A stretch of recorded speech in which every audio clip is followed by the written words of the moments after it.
Chapter 16. Europe. In 1893, I was married to Miss Margaret James Murray, a native of Mississippi and a graduate of Fisk University, Nashville, Tennessee, who had come to Tuskegee as a teacher several years before, and at the time we were married was filling the position of lady principal. Not only is Mrs. Washington completely one with me in the work directly connected with the school, relieving me of many burdens and perplexities, but aside from her work on the school grounds, she carries on a mothers' meeting in the town of Tuskegee and a plantation work among the women, children, and men who live in a settlement connected with a large plantation about 8 miles from Tuskegee.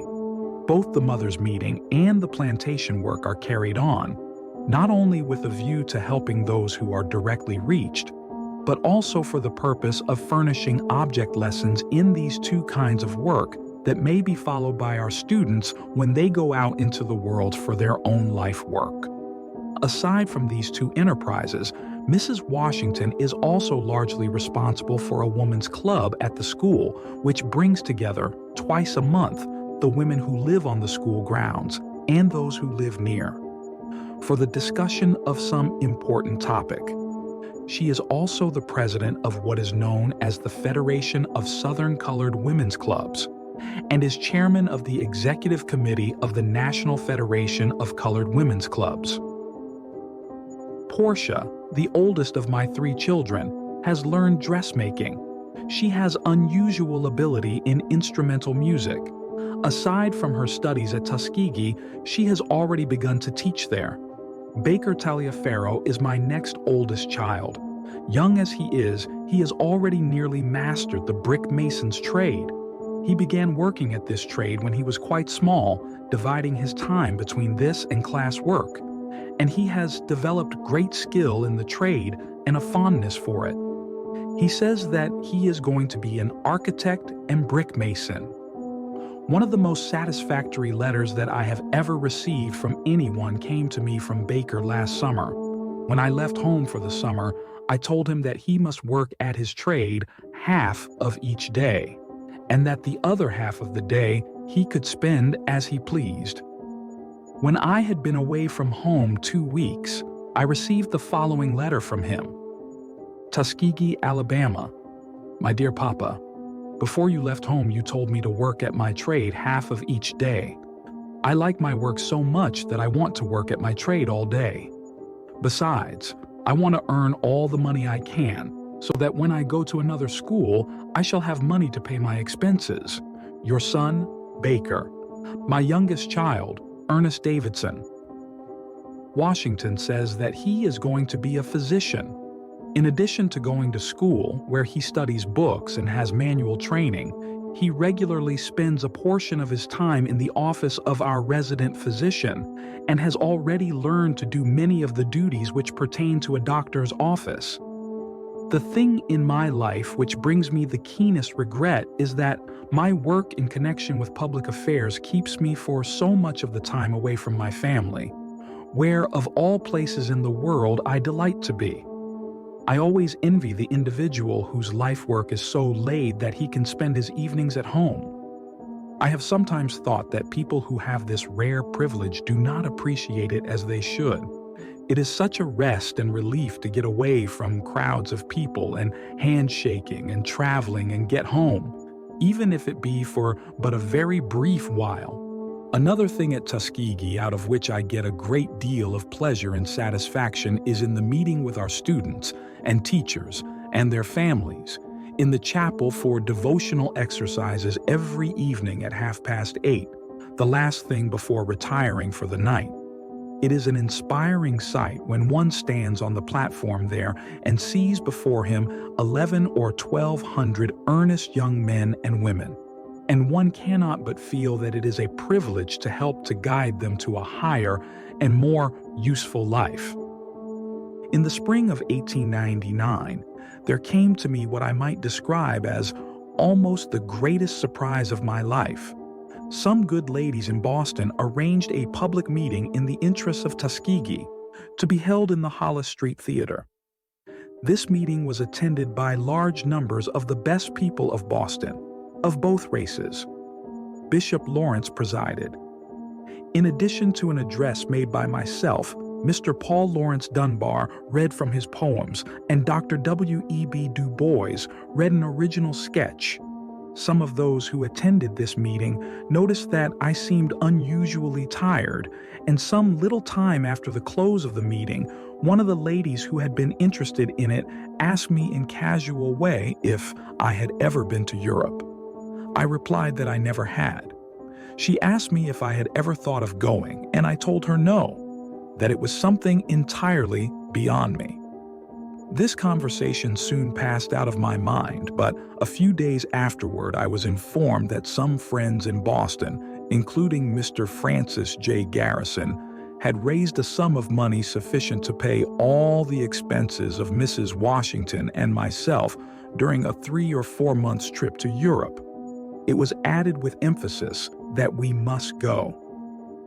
A year previous to this, Mr. Garrison had attempted to get me to promise to go Europe for a summer's rest, with the understanding that he would be responsible for raising the money among his friends for the expenses of the trip. At that time, such a journey seemed so entirely foreign to anything that I should ever be able to undertake that I confess I did not give the matter very serious attention. But later, Mr. Garrison joined his efforts to those of the ladies whom I have mentioned, and when their plans were made known to me, Mr. Garrison not only had the route mapped out, but had, I believe, selected the steamer upon which we were to sail. The whole thing was so sudden and so unexpected that I was completely taken off my feet. I had been at work steadily for 18 years in connection with Tuskegee, and I had never thought of anything else but ending my life in that way. Each day, the school seemed to depend upon me more largely for its daily expenses, and I told these Boston friends that, while I thanked them sincerely for their thoughtfulness and generosity, I could not go to Europe for the reason that the school could not live financially while I was absent. They then informed me that Mr. Henry L. Higginson and some other good friends who I know do not want their names made public were then raising a sum of money which would be sufficient to keep the school in operation while I was away.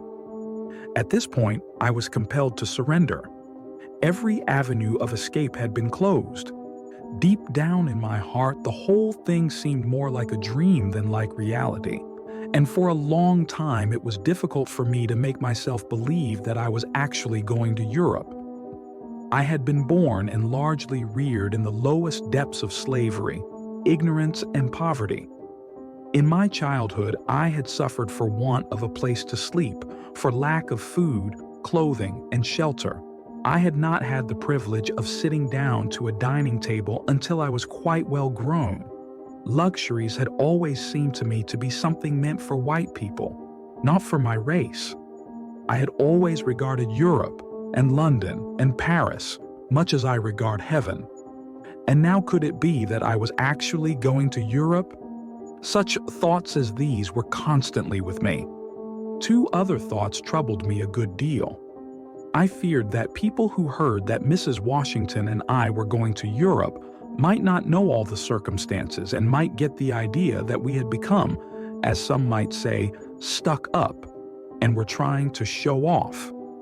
I recalled that from my youth I had heard it said that too often, when people of my race reached any degree of success, they were inclined to unduly exalt themselves, to try and ape the wealthy, and in so doing to lose their heads. The fear that people might think this of us haunted me a good deal. Then, too, I could not see how my conscience would permit me to spare the time from my work and be happy. It seemed mean and selfish in me to be taking a vacation while others were at work, and while there was so much that needed to be done. From the time I could remember, I had always been at work, and I did not see how I could spend 3 or 4 months in doing nothing. The fact was that I did not know how to take a vacation.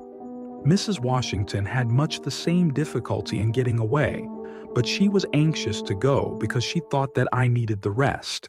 There were many important national questions bearing upon the life of the race which were being agitated at that time, and this made it all the harder for us to decide to go. We finally gave our Boston friends our promise that we would go, and then they insisted that the date of our departure be set as soon as possible. So we decided upon May 10th. My good friend, Mr. Garrison, kindly took charge of all the details necessary for the success of the trip, and he, as well as other friends, gave us a great number of letters of introduction to people in France and England, and made other arrangements for our comfort and convenience abroad. Goodbyes were said at Tuskegee, and we were in New York May 9th, ready to sail the next day. Our daughter Portia, who was then studying in South Framingham, Mass., came to New York to see us off. Mr. Scott, my secretary, came with me to New York in order that I might clear up the last bit of business before I left. Other friends also came to New York to see us off. Just before we went on board the steamer, another pleasant surprise came to us in the form of a letter from two generous ladies stating that they had decided to give us the money with which to erect a new building to be used in properly housing all our industries for girls at Tuskegee. We were to sail on the Friesland of the Red Star Line, and a beautiful vessel she was. We went on board just before noon, the hour of sailing. I had never before been on board a large ocean steamer, and the feeling which possession of me when I found myself there is rather hard to describe. It was a feeling, I think, of awe mingled with delight. We were agreeably surprised to find that the captain, as well as several of the other officers, not only knew who we were, but was expecting us and gave us a pleasant greeting. There were several passengers whom we knew, including Senator Sewell of New Jersey and Edward Marshall, the newspaper correspondent. I had just a little fear that we would not be treated civilly by some of the passengers. This fear was based upon what I had heard other people of my race, who had crossed the ocean, say about unpleasant experiences in crossing the ocean in American vessels. But in our case, from the captain down to the most humble servant, we were treated with the greatest kindness. Nor was this kindness confined to those who were connected with the steamer. It was shown by all the passengers also. There were not a few Southern men and women on board, and they were as cordial as those from other parts of the country. As soon as the last goodbyes were said and the steamer had cut loose from the wharf, the load of care, anxiety, and responsibility which I had carried for 18 years began to lift itself from my shoulders at the rate, it seemed to me, of £1 a minute. It was the first time in all those years that I had felt, even in a measure, free from care. And my feeling of relief it is hard to describe on paper. Added to this was the delightful anticipation of being in Europe soon. It all seemed more like a dream than like a reality. Mr. Garrison had thoughtfully arranged to have us have one of the most comfortable rooms on the ship. The second or third day out, I began to sleep, and I think that I slept at the rate of 15 hours a day during the remainder of the next day's passage. Then it was that I began to understand how tired I really was. These long sleeps I kept up for a month after we landed on the other side. It was such an unusual feeling to wake up in the morning and realize that I had no engagements, did not have to take a train at a certain hour, did not have an appointment to meet someone or to make an address at a certain hour. How different all this was from some of the experiences that I have been through when traveling, when I have sometimes slept in 3 different beds in a single night. When Sunday came, the captain invited me to conduct the religious services, but not being a minister, I declined. The passengers, however, began making requests that I deliver an address to them in the dining saloon sometime during the voyage, and this I consented to do. Senator Sewell presided at this meeting. After 10 days of delightful weather, during which I was not seasick for a day, we landed at the interesting old city of Antwerp, in Belgium. The next day after we landed happened to be one of those numberless holidays which the people of those countries are in the habit of observing. It was a bright, beautiful day. Our room in the hotel faced the main public square and the sights there, the people coming in from the country with all kinds of beautiful flowers to sell, the women coming in with their dogs drawing large, brightly polished cans filled with milk, the people streaming into the cathedral, filled me with a sense of newness that I had never before experienced. After spending some time in Antwerp, we were invited to go with a party of a half-dozen persons on a trip through Holland. This party included Edward Marshall and some American artists who had come over on the same steamer with us. We accepted the invitation and enjoyed the trip greatly. I think it was all the more interesting and instructive because we went for most of the way on one of the slow, old-fashioned canal boats. This gave us an opportunity of seeing and studying the real life of the people in the country districts. We went in this way as far as Rotterdam and later went to The Hague, where the peace conference was then in session and where we were kindly received by the American representatives. The thing that impressed itself most on me in Holland was the thoroughness of the agriculture and the excellence of the Holstein cattle. I never knew before visiting Holland how much it was possible for people to get out of a small plot of ground. It seemed to me that absolutely no land was wasted. It was worth a trip to Holland, too, just to get a sight of 300 or 400 fine Holstein cows grazing in one of those intensely green fields. From Holland, we went to Belgium and made a hasty trip through that country, stopping at Brussels, where we visited the battlefield of Waterloo. From Belgium, we went direct to Paris, where we found that Mr. Theodore Stanton, the son of Mrs. Elizabeth Cady Stanton, had kindly provided accommodations for us. We had barely got settled in Paris before an invitation came to me from the University Club of Paris to be its guest at a banquet which was soon to be given. The other guests were ex-President Benjamin Harrison and Archbishop Ireland, who were in Paris at the time. The American ambassador, General Horace Porter, presided at the banquet. My address on this occasion seemed to give satisfaction to those who heard it. General Harrison kindly devoted a large portion of his remarks at dinner to myself and to the influence of the work at Tuskegee on the American race question. After my address at this banquet, other invitations came to me, but I declined the most of them, knowing that if I accepted them all, the object of my visit would be defeated. I did, however, consent to deliver an address in the American chapel the following Sunday morning, and at this meeting, General Harrison, General Porter, and other distinguished Americans were present. Later, we received a formal call from the American ambassador and were invited to attend a reception at his residence.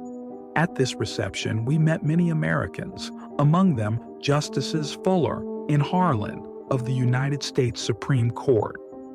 During our entire stay of a month in Paris, both the American ambassador and his wife, as well as several other Americans, were very kind to us.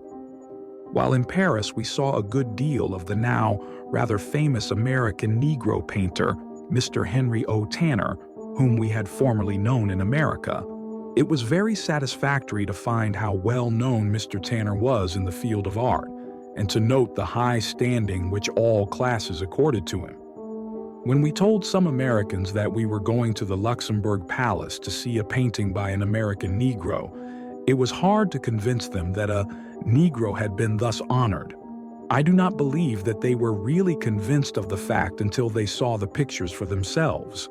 My acquaintance with Mr. Tanner reinforced in my mind the truth which I am constantly trying to impress upon our students at Tuskegee and on our people throughout the country, as far as I can reach them with my voice, that any man, regardless of color, will be recognized and rewarded just in proportion as he learns to do something well, learns to do it better than someone else, however humble the thing may be.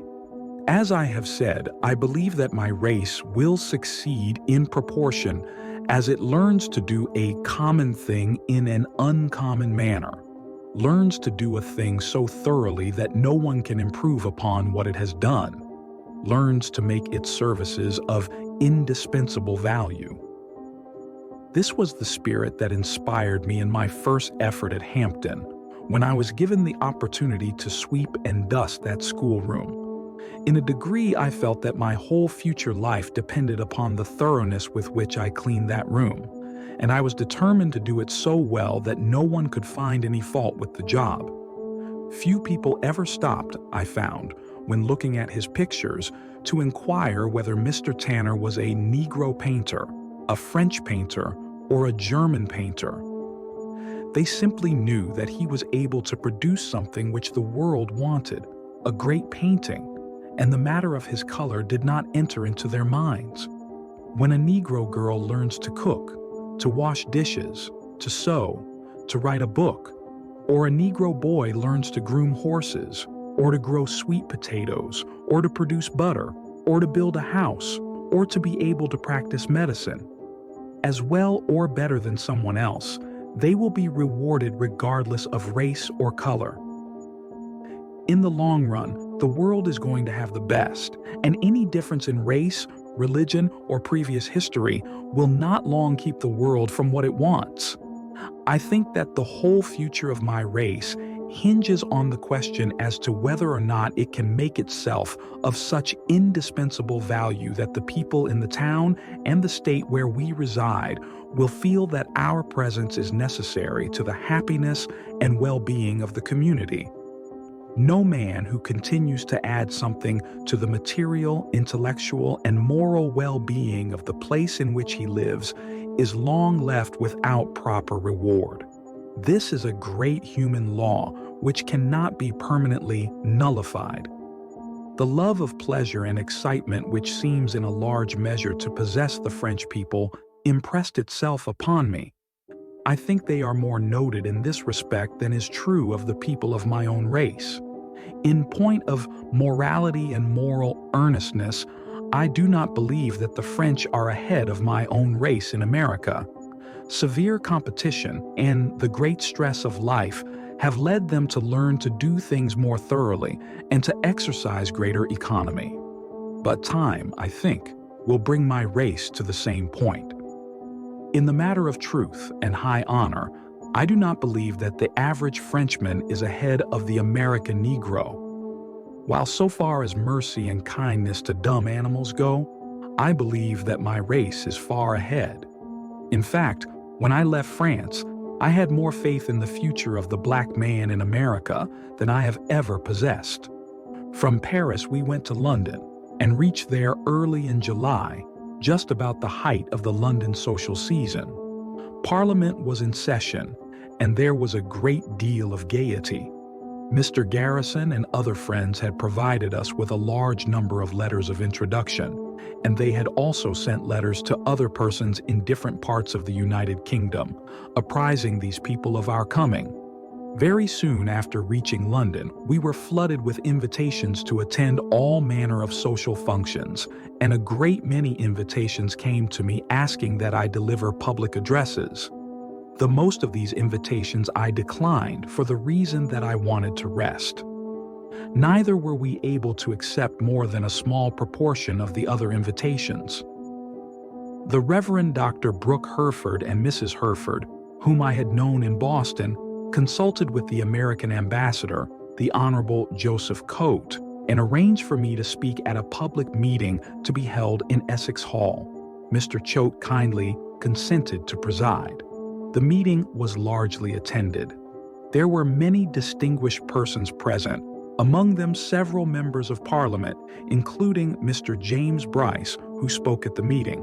What the American ambassador said in introducing me, as well as a synopsis of what I said, was widely published in England and in the American papers at the time. Dr. and Mrs. Herford gave Mrs. Washington and myself a reception, at which we had the privilege of meeting some of the best people in England. Throughout our stay in London, Ambassador Choate was most kind and attentive to us. At the ambassador's reception, I met, for the first time, Mark Twain. We were the guests several times of Mrs. T. Fisher. Unwin, the daughter of the English statesman Richard Cobden. It seemed as if both Mr. and Mrs. Unwin could not do enough for our comfort and happiness. Later, for nearly a week, we were the guests of the daughter of John Bright, now Mrs. Clark, of Street, England.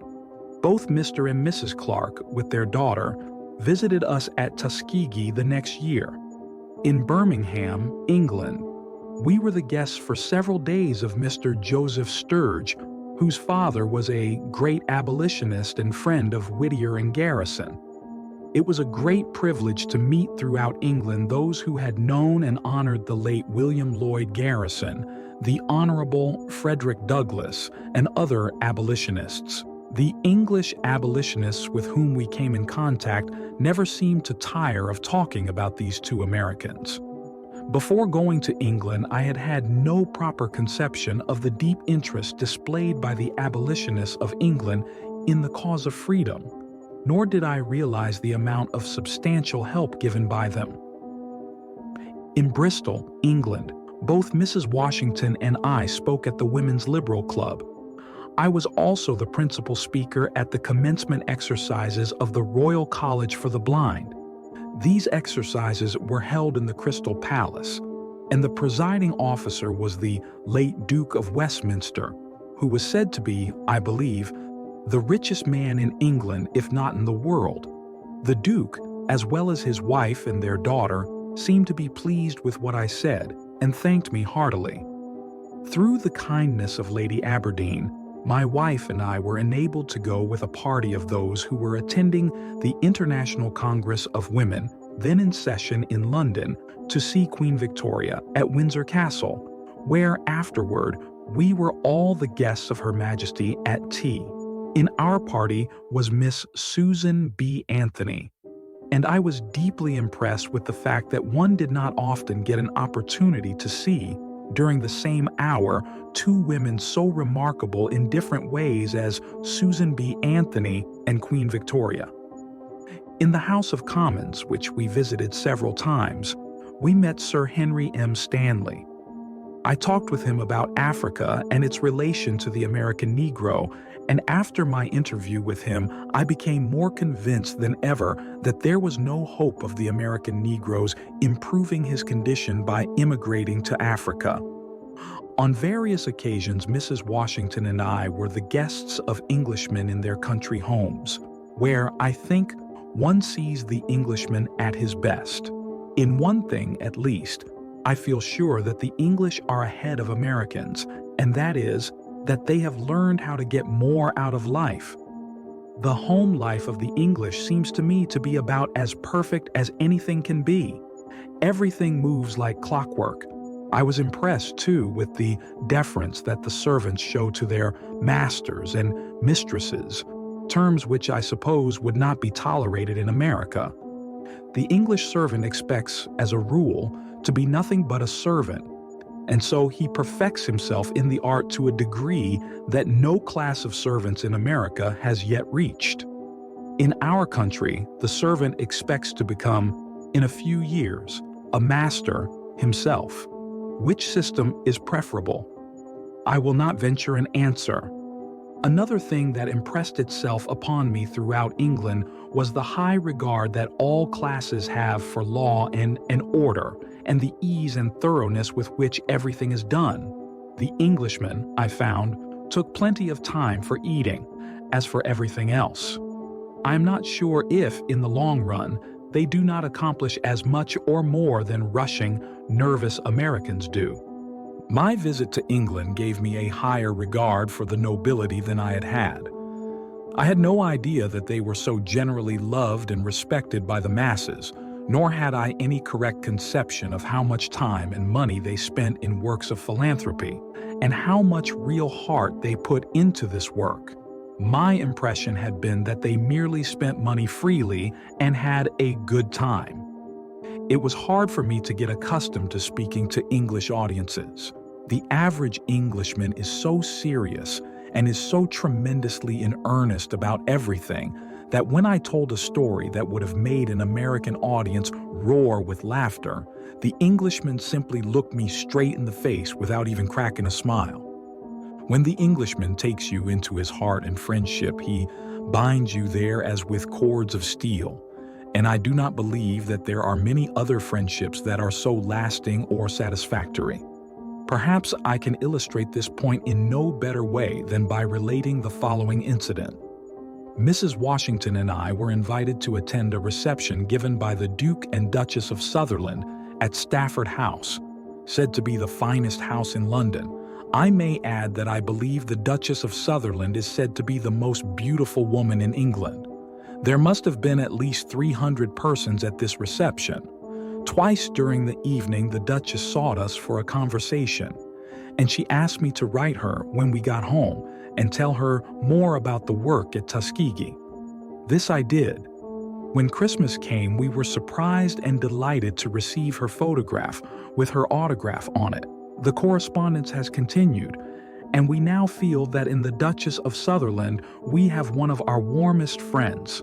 After 3 months in Europe, we sailed from Southampton in the steamship St. Louis. On this steamer, there was a fine library that had been presented to the ship by the citizens of St. Louis, Missouri. In this library, I found a life of Frederick Douglass, which I began reading.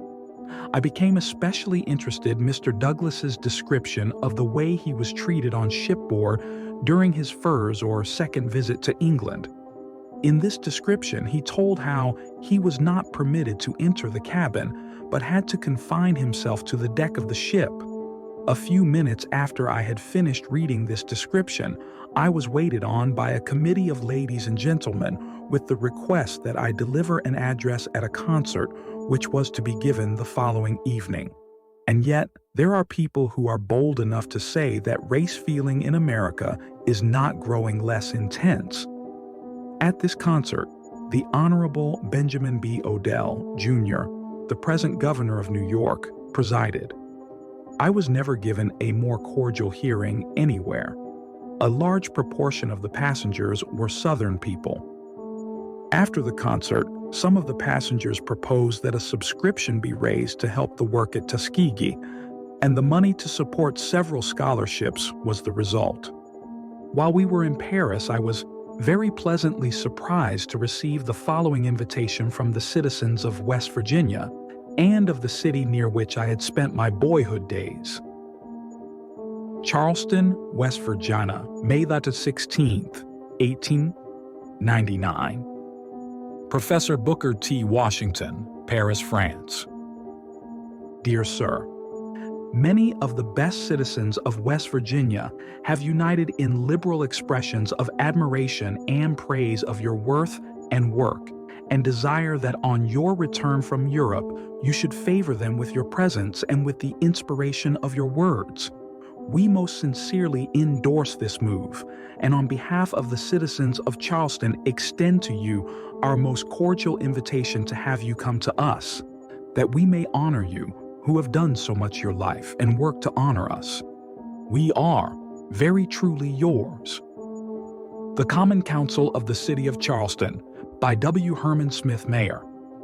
This invitation from the City Council of Charleston was accompanied by the following.